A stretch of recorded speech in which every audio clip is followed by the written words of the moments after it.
Hi friends, வணக்கம். கடாயில் நெய் இல்லைனா பட்டர் சேர்த்துட்டு இஞ்சி ஒரு துண்டு, பெரிய வெங்காயம் குட்டி குட்டியாக நறுக்கினது, முட்டைக்கோஸ், கேரட், தேவையான அளவு உப்பு, அப்புறம் சில்லி ஃப்ளேக்ஸ், ஒர்கானோ போட்டு நல்லா வதக்கிக்கோங்க. தண்ணி தெளிக்க வேண்டாம். அப்படியே மூடி வச்சிட்டிங்கன்னா நல்லா வதங்கிடும். மைதா மாவில் உப்பு சேர்த்துட்டு நல்லா கெட்டியாக பிசைஞ்சிக்கோங்க. சப்பாத்தி மாவு பதத்துக்கு பிசையக்கூடாது.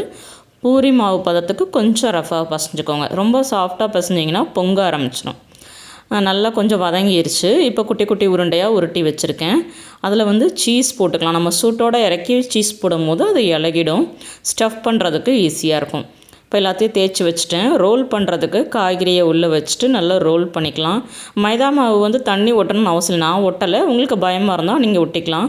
இது அப்படியே லைட்டாக டைட் பண்ணி ரோல் பண்ணிங்கனாலே அது ஒட்டிடும். உடனே நம்ம போட்டுடலாம். காய வச்சாதான் உங்களுக்கு பிரிஞ்சு வந்துடும்.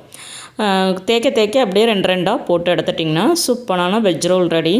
நைட்டு 8:30 மணிக்கு மேலே எனக்கு வெஜ் ரோல் சாப்பிடணும் போல் இருந்தது. அதனால் செஞ்சு சாப்பிட்டாச்சு. நீங்களும் ட்ரை பண்ணி பாருங்கள்.